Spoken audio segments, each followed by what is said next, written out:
Welcome in the latest episode of that SEC podcast. I'm your host, Michael Braden. I go by SEC Mike on Twitter. And I'm joined as always by my cousin Shane, who goes by Big Orange Vols on Twitter. What are you up to, you big Tennessee homer? Hey, boy, what's going on? Oh, man. I am once again thankful, Shane, that we put out this call-in line. And more than anything, I'm thankful we got listeners, great listeners, reaching out to us, giving us questions. We're going to tackle a couple more of those because without it, this would be a lackluster show this week. You know what?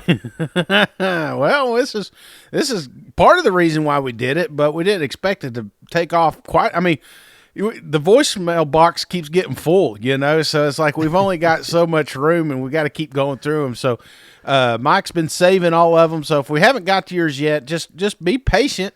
We will get to it. Yep. And but other than that, Mike, I just wanted to let the listeners know it's a late one. It is night shift. Night shift has arrived.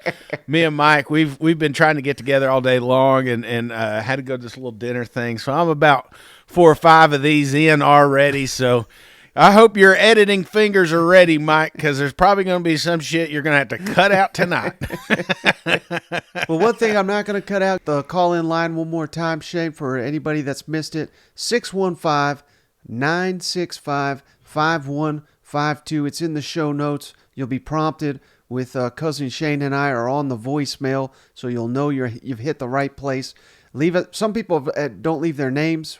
You don't have to, but it's kind of easier to identify. Leave your name, leave your message, and maybe you'll be featured on the show. One more time, 615-965-5152. So we got a couple of those we're going to get to here, Shane. Mike, just a reminder, too. You'll be prompted with your name. They'll ask your name first, and then you'll get our voicemail. So don't freak out when you don't hear me or Mike talking as soon as you call that number.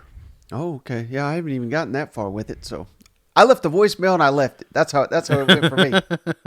But before we get to those, Shane, potentially big news here in the SEC. Oh, yeah. We're halfway there and halfway to disaster, if you ask me. Alabama may be adding themselves a quarterback, Shane, because Notre Dame's quarterback, so good he couldn't start at Notre Dame. Tyler Buchner, now in the transfer portal, reportedly Alabama, Auburn in the mix, the Iron Bowl of quarterback portal battles here.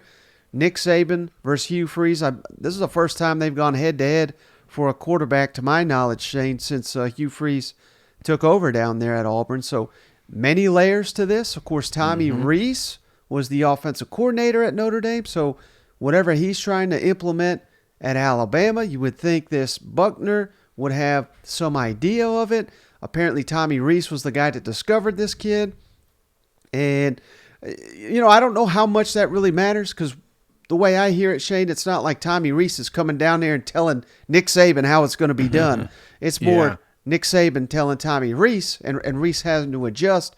But the fact that this guy's in the portal and Alabama has, apparently there's visits already lined up and everything, I don't know what that says about Jalen Milroe and Ty Simpson. What's your read on it?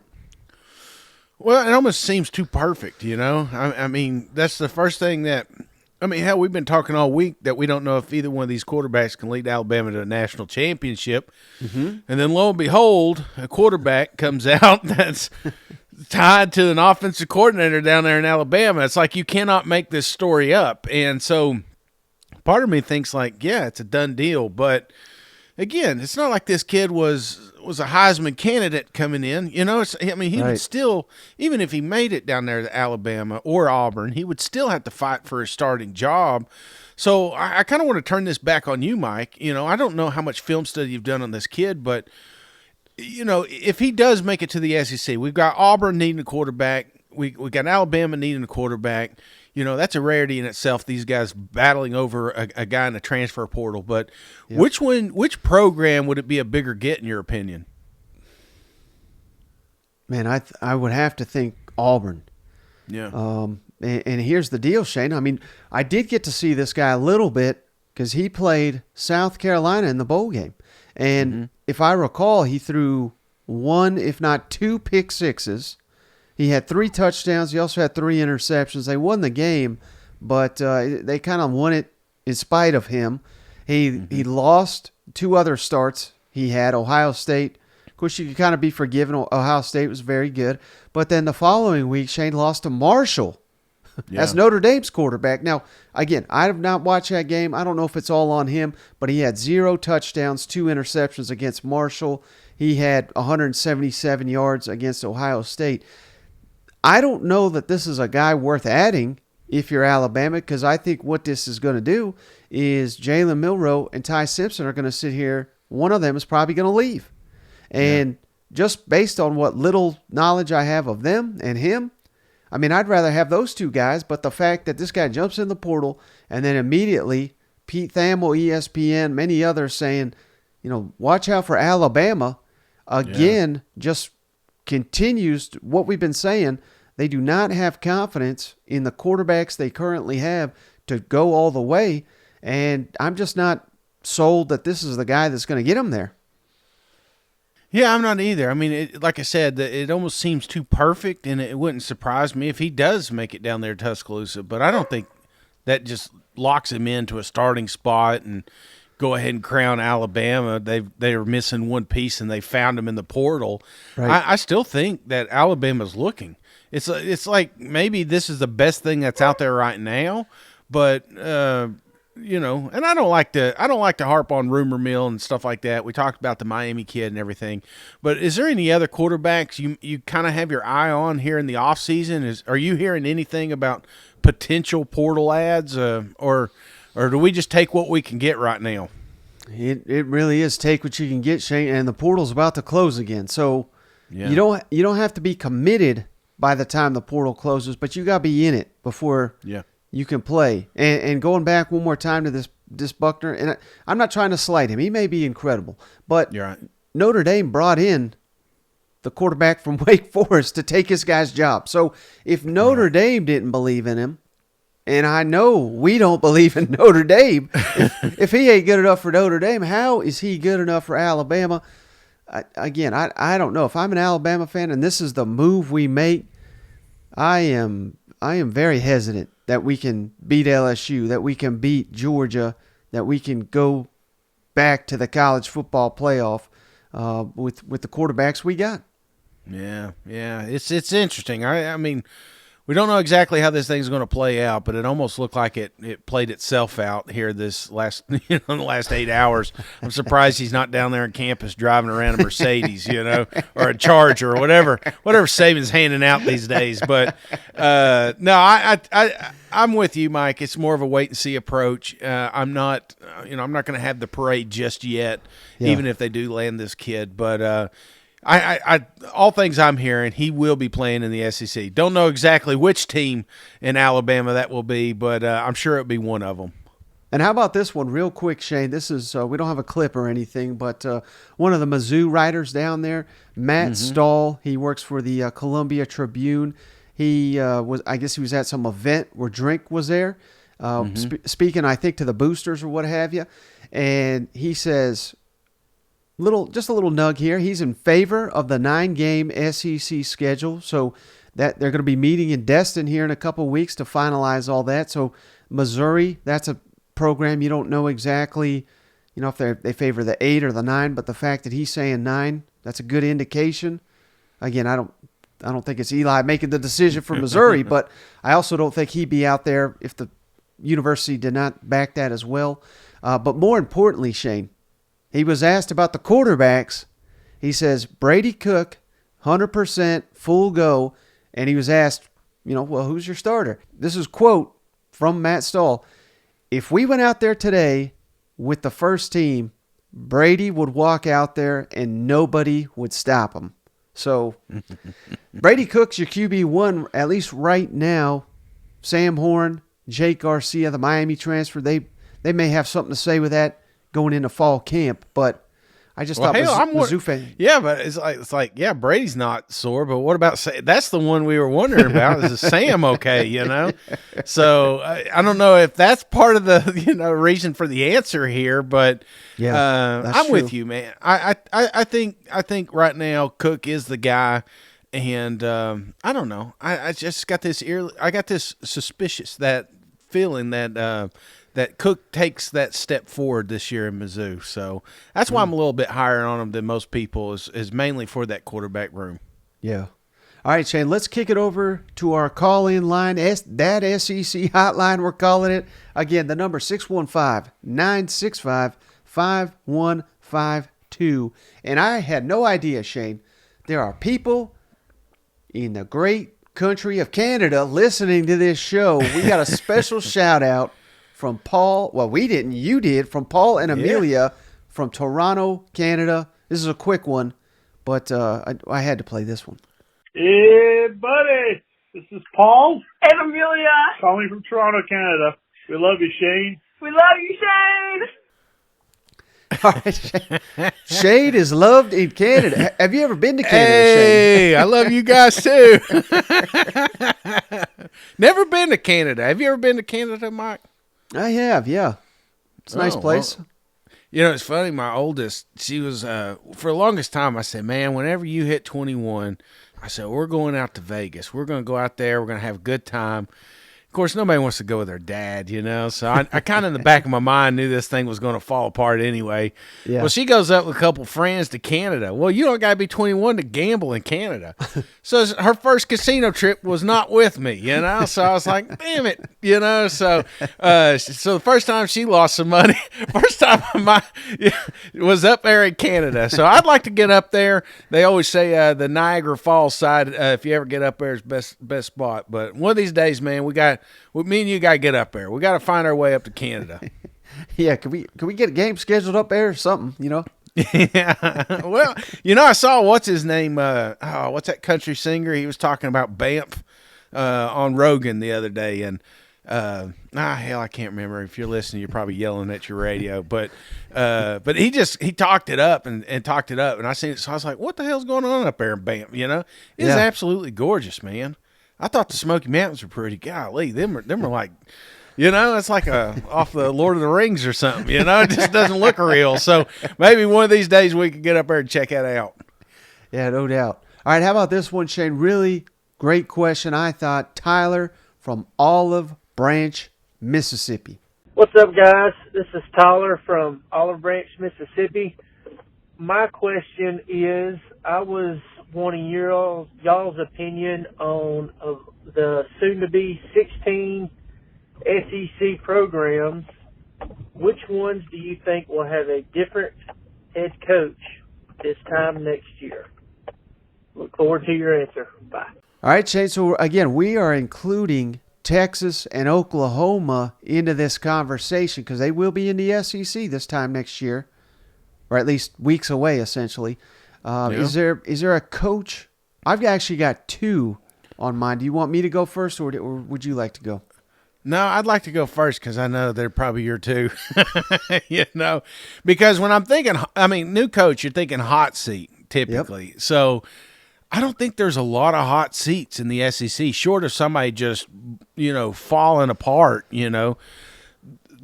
I guess the big one will be Jimbo. If they go remotely the same that they went last year, then he's out. I expect that. But the problem is, Mike, I'm kind of higher on Texas A&M than most, so right. I don't think he will be a vacated spot. Who I do think is the hottest of seats is Eli Drinkwitz up there in Mizzou.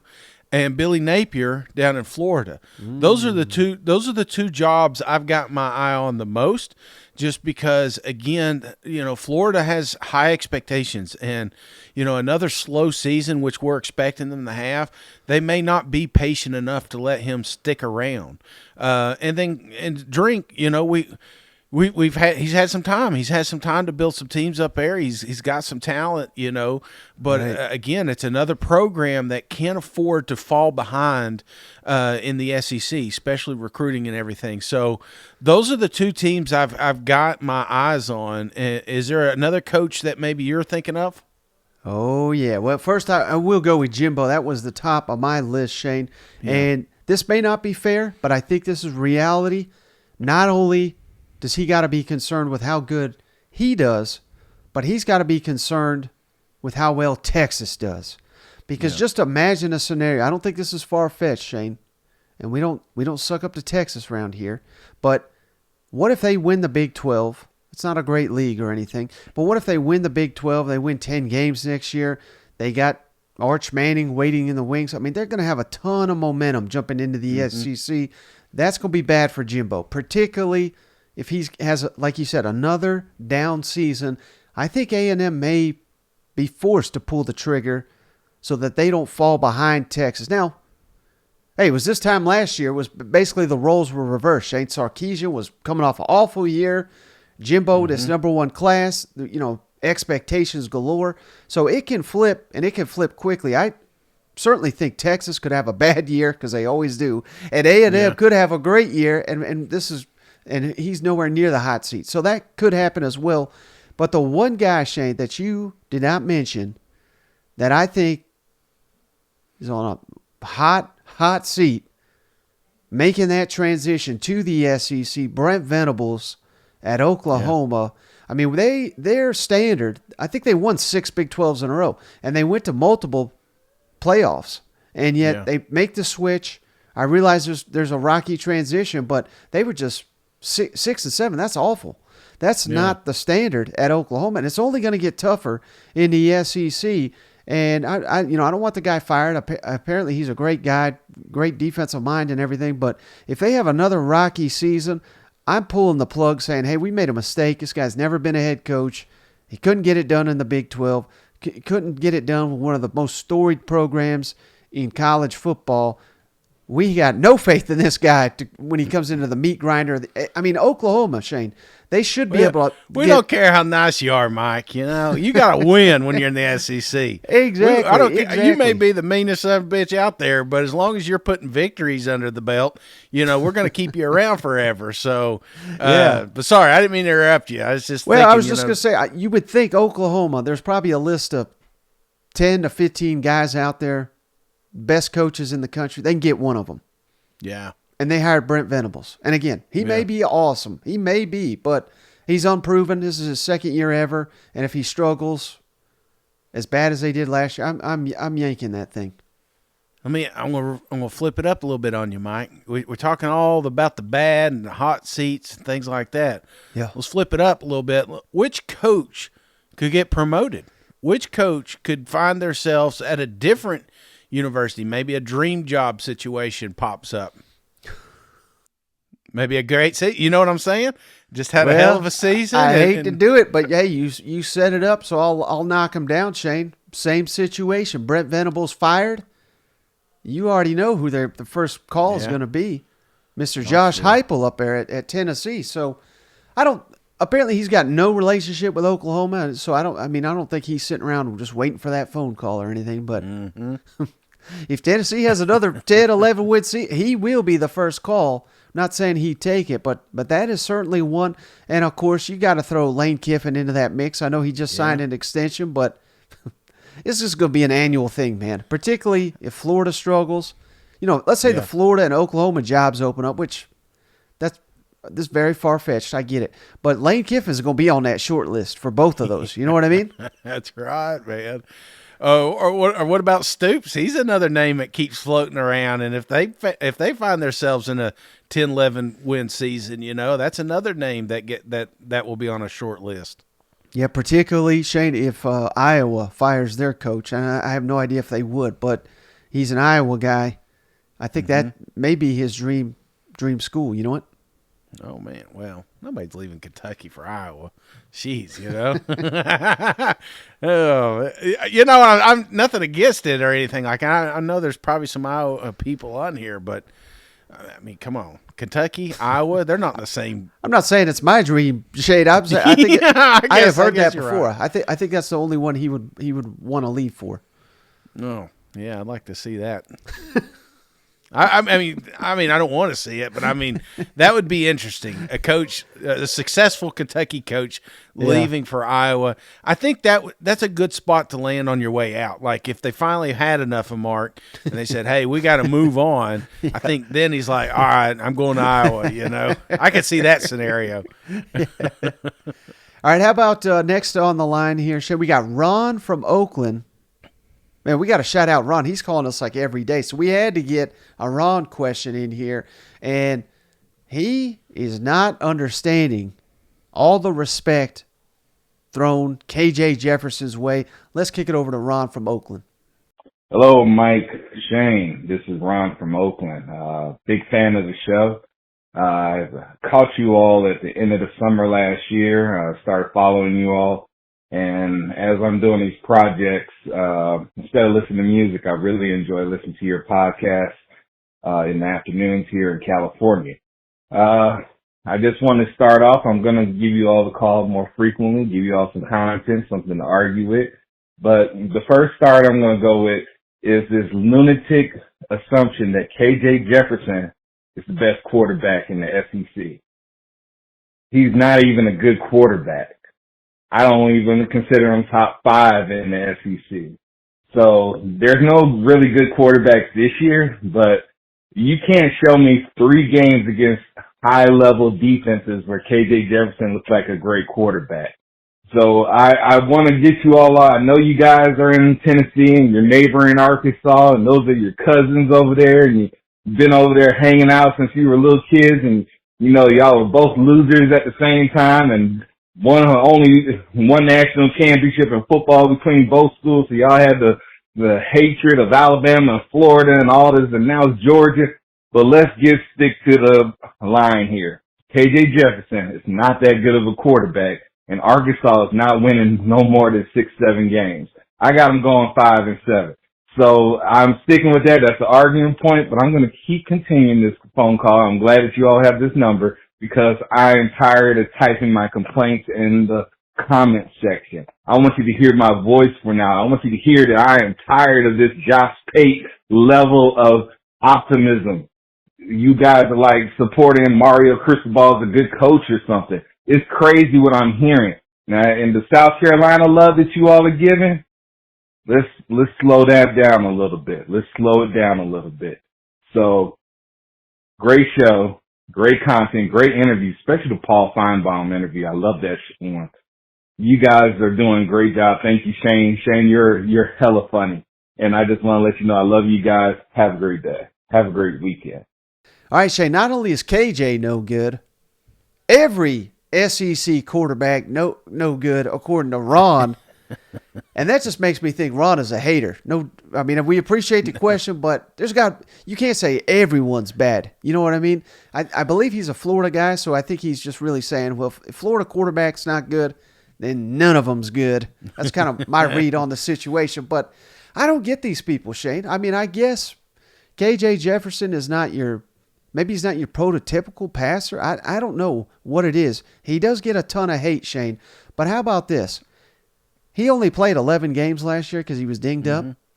10 of the 11, he scored multiple touchdowns. He had a 68% completion percentage. His 8.83 yards per pass attempt are third most in the SEC. Only ones that did better, Hendon Hooker, incredible season. Stetson Bennett, Heisman finalist, national champion, back-to-back. I mean, these are the quarterbacks he's stacking up against. And how about this, Shane? SEC players with more touchdowns than KJ last year, Stetson Bennett, who played in 15 games, not 11. Bryce Young scored 36, and Will Rogers scored 35 to KJ's 33. So we're talking the 4th most touchdowns in the league, and he says he's never done it against a good defense. Well, hell, look at throw on the tape Alabama last time they went down to Tuscaloosa. 326 passing yards, 3 touchdowns, no interceptions for KJ Jefferson. I don't get it. I don't get why people think KJ's not a good quarterback, but but I think he's a hell of a quarterback. Well, too, I always, when I'm thinking about an individual position, I remove them from their current climate or their current team, and I put them on a different roster. Here we're talking about Alabama needing a quarterback. If KJ hit the portal today, you better damn believe Nick Saban's in his backyard tomorrow. You know what I'm saying? He's begging him for him to come down there. And if KJ was on a team like the Georgia Bulldogs right now, I don't think we're talking about, does he belong in the SEC or is he one of the best quarterbacks? I think we're talking about a Heisman candidate, which he already is. Right. So, yes, I've always been high on KJ Jefferson just because of tangibles. If you're building a quarterback, what do you want? I mean, do you want somebody that is perfect accuracy, has got a hell of an arm? Well, maybe he's not as accurate as you would want, but then you subtract or you add the legs, the movements, just the pure power that he has when he has the ball in his hands, and just the playmaking capabilities. Some of the most magical quarterback runs I've ever seen was from KJ Jefferson. So that's why I've got him higher on my list. And yes, the ACC's kind of down this year, Mike. We've got a lot of big names going into the draft, and we've got a new crop, but it doesn't mean that they're not talented. We haven't got to see Beck. We haven't got to see Leary. We haven't got to see some of these other cats. I would venture to say, short of Rattler and KJ and who else am I missing? Jay what's his name Daniels. down there? Daniels. I think those are your three right now, and nobody knows the other guys just yet. But when we get to the end of the season, I guarantee there's going to be one or two of those that are having the question mark whether they're going to the draft or not. Yeah, and I'll throw in another one, Shane. I started to watch more and more of them. Devin Leary, new Kentucky quarterback. Yeah. They got an elite quarterback, I really do think. So you can add him, I think, to that list by the end of the season. Yeah, no. So I'm not saying we've got it down year. We always say that. I think that's just natural. We got another down year, and then you're watching the draft, and they're getting selected in the first round. You're like, it's just But the SEC, that's who we are. We as a unit rebuild. Reload, it's almost comical how much talent we've got flowing through here. Even the ones that don't make it usually transfer out to some podunk town in Colorado. Well, maybe not Colorado. Everybody's transferring out of there, but you know what I mean. And then next thing you know, they're in the draft with that program. So it's almost funny to watch. But no, we've got some good quarterbacks in here. And is KJ God gifted quarterback play? No, but at this moment, if he can stay healthy, by far and away one of the best quarterbacks in the country. Yep. All right. How about Jason from Alabama, Shane? I think you're going to like this prediction from Jason. This is Jason from Alabama. I just want to let y'all guys know Tennessee will beat Georgia in Knoxville this year. All right, Shane. So he is picking Tennessee to beat Georgia on Rocky Top. Mm-hmm. I got a couple questions here.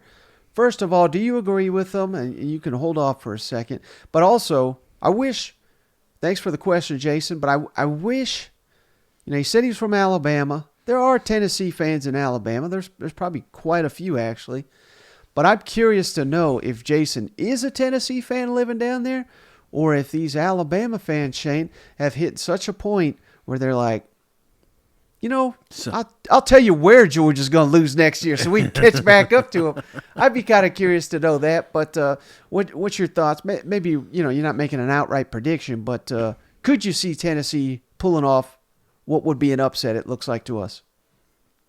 Well, first off, that wasn't me. A lot of people played that one twice. Be like, you sure that wasn't Shane? No, that was not me. But I do like that bold prediction. And it's funny. It's like we've beat Alabama last year, and that was significant. That's something we've not done in a long, long time. Mm-hmm. Well, the next thing we haven't done in a while is beat the Georgia Bulldogs.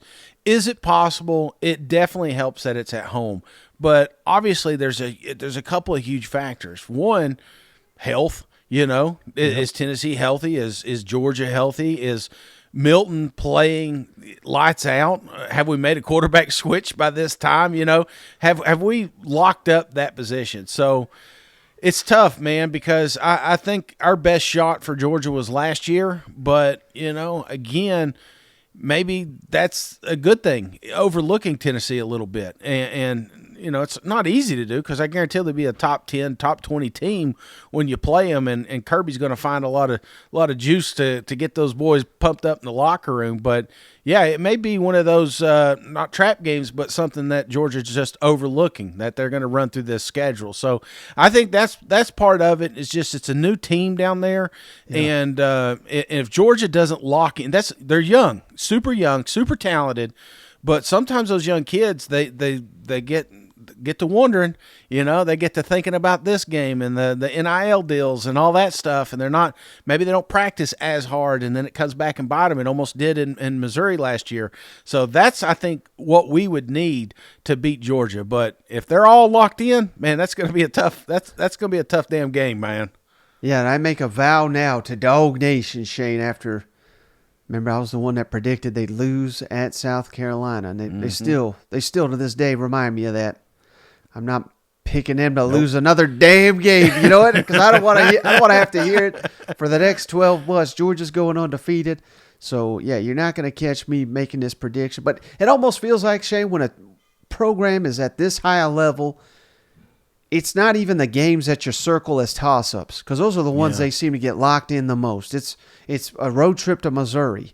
It's Alabama playing a Texas A&M. It just lost to Mississippi State. It's almost like you said, you got to catch them not looking at you, not focused. You got to have them sleepwalking in there. And I just don't know. I don't believe that old Kirby. I don't think they'll be sleepwalking into Neyland Stadium. You know, it's wild for Tennessee. It's like Georgia's not a must-win. And I know that sounds crazy. It's a must-win to get to an SEC championship, but it's not a must-win to get to the college football playoffs. Example was last year. You know, so I'm not saying it's as important. Let me ask you, if Tennessee beats Georgia this year at home, which is a bigger game, beating Alabama or beating Alabama on the road or beating Georgia at home? I think beating Georgia at home. Well, for your resume, you know, I'm just thinking because I guess divisions are going away, so I mean that's not as important. But this year it's not going away. Right, that's true. But I just look at it as you can sell. Hey, we just beat the back-to-back champs. Well, and I think they're the only ones that could potentially do it in the regular season. So I think that would have more cachet. But again, beating Nick Saban 2 years in a row, one on the road. Hell, I mean, you might be onto something there too. But I think I have more respect for Georgia as a program right now than I do Alabama. So give me Georgia. I think that would be the bigger win. Yeah, Alabama, what was it, last 10 years, only lost 2 SEC games at home? I mean, that'd be a big one, man. I'm just saying if you beat Alabama, you lose to Georgia, you're still going to a college football playoffs if you run the table. So, but anyway, I mean, that's splitting hairs. We're a long ways away from that, but I do appreciate these comments for sure. All right, how about this one, Shane? Unnamed Missouri fan. We'll just call him Mizzou Man here. He is not a fan. Not a big fan of. Yeah. He doesn't like KJ. I guarantee that. All right, just giving a call on behalf of all of my fellow Mizzou fans here. Just wanted to remind all the Razorback fans that, I mean, we own you guys. So I don't know what kind of math they teach south of the Ozarks, but last time I checked, 10-4. 10 is better than 4, so we're better than you. I know you guys like to talk those advantages in comparison to what we have in Como, but just remember, Donald W. Missouri. So every time you go in there to that stadium to cheer for your Razorbacks, just know, the University of Missouri actually owns that stadium too. Since we've been in the SEC, we have 2 division titles. Arkansas doesn't have any. So basically, if you're in Arkansas and you're not of legal age to drive, you probably don't even know where Atlanta is. Even before we were in the SEC, we were kicking your ass. You can talk about Darren McFadden, Felix Jones, Peyton Hillis, and the Wild Hog offense, but when we played you guys in the Cotton Bowl, we did beat you 38-7. That's not necessarily close. But But all jokes aside, I'm just kidding. I'm just joking because we know the Chad Morris era doesn't count. So I guess none of this matters. All right, so there's not even a question in there, Shay, but I just thought this was elite smack talking, and he's right. I mean, I think they own Arkansas, at least they do currently. 10-4 against Arkansas, 7-2 as SEC foes. Man, that's I know Arkansas fans don't want to admit it, but that's one they really need to flip to their side if they want to like climb this SEC ladder. You know what? Yeah, and it's you got Arkansas doesn't want to admit that this is a rivalry. I think I don't know what it is. I think Mizzou hates Arkansas a little more than Arkansas hates Mizzou. That's kind of what this feels like. Right. But you can't really say anything if you do keep losing to them. I mean, if it's one thing to not like, because we got this way. When I was at Tennessee and Vanderbilt, I didn't want to admit Vanderbilt was a rivalry, and then they beat us a few times, and then maybe they are a rivalry. And then Kentucky comes around, they're not a rivalry, and now all of a sudden they're a rivalry. It's just right. If a team starts beating you, then you have to recognize that border war is important to not just your state but theirs. So this is a game that I hope continues to go. They haven't exactly come out with a new scheduling or anything like that, but I love when these two teams meet because you're going to get a hell of a football game. And man, them Arkansas fans wish this kid would have left his name because they would have found him on Twitter. They would have found him on whatever social media he is to let him remind him that Arkansas does not think of Mizzou as a rivalry. Yep. All right, one more, Shane. Ron back on the line from Oakland. Like I said, he's calling us every day. I really like this question, though. Let's kick it over to Ron from Oakland. Good evening, fellas. This is Ron from Oakland. I have a response to your continual disrespect of the Florida Gators. The last time I remember Tennessee beating Florida in the swamp, more than one possession score might have been, 2003? So this is 20-year anniversary since the last time y'all beat us in the swamp. You only beat us twice in the last 17 years.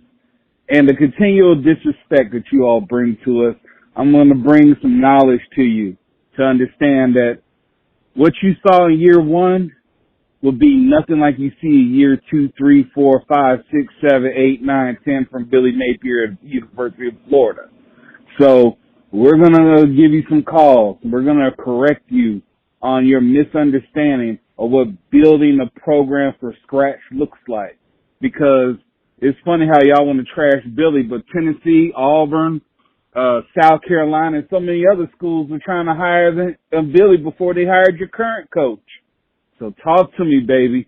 All I want to know is, when you get into the swamp September 16th, do you really think you're going to win by 11 points or more? Have a great day. All right, Shane. So, hey, I don't even remember saying this. I'm pretty sure I didn't. Maybe you did. I don't recall. But he's absolutely right.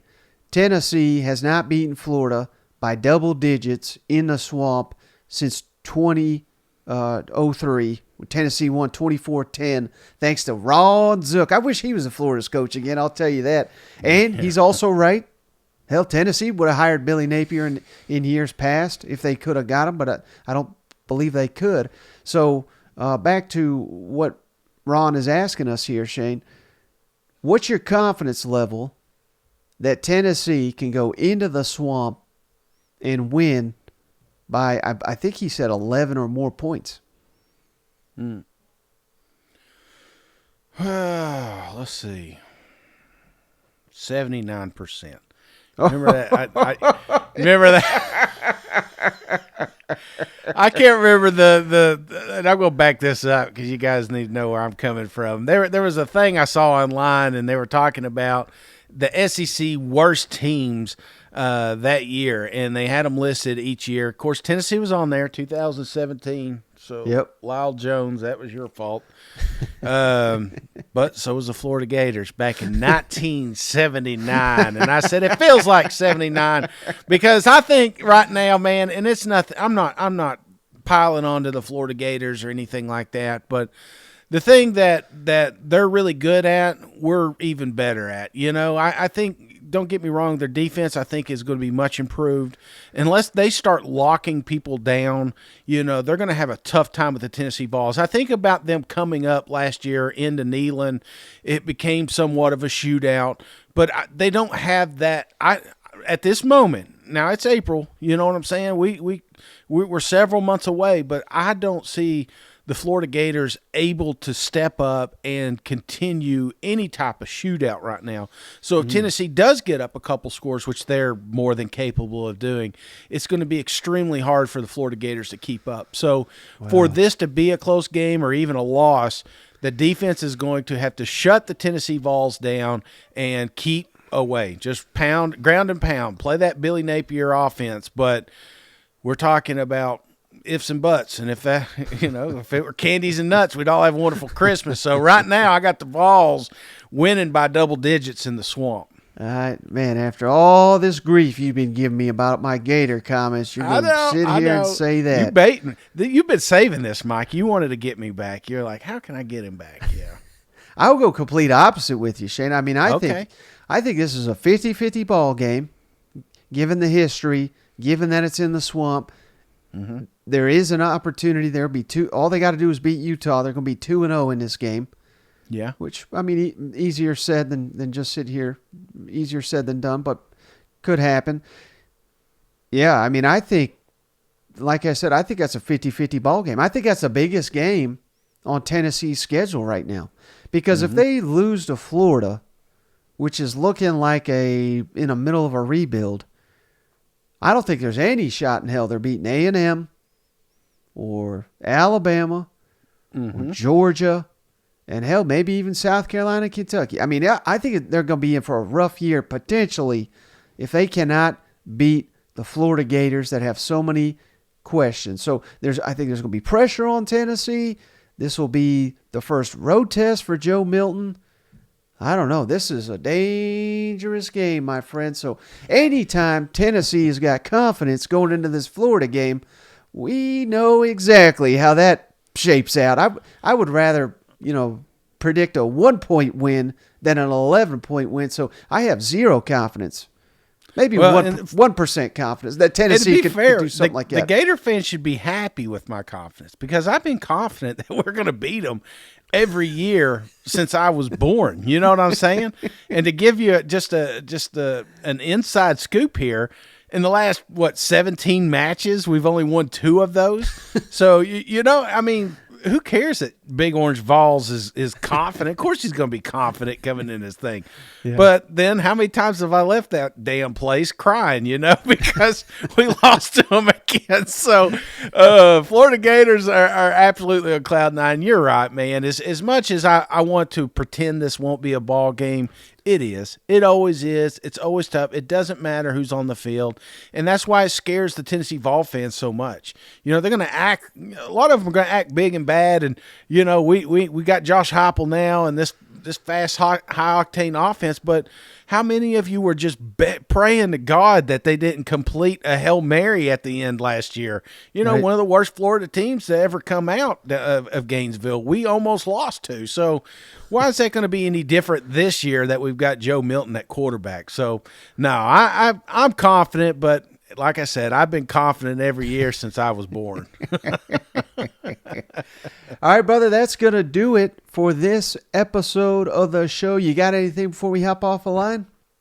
No, sorry for the rambling, but that's what you get when you call this late at night at the Cousin Shane residence. But no, it was fun and entertaining. We got the draft coming up. A lot of cool stuff for you guys. Got some more guests lined up. And again, as always, public service announcement. If you've not subscribed to every dang social media thing we've got out there, it sure would mean a lot to us. Just jump on YouTube, jump on your kids' YouTube, just subscribe. They don't need to know. We're not that bad. We're like a PG-13 show. They can handle this feed. So but it definitely help us out to get some more subscribers. Yeah, no doubt. So I appreciate you, Shane. I appreciate each and every one of you. We'll catch you on the next one. All right, see you guys. Go Vols.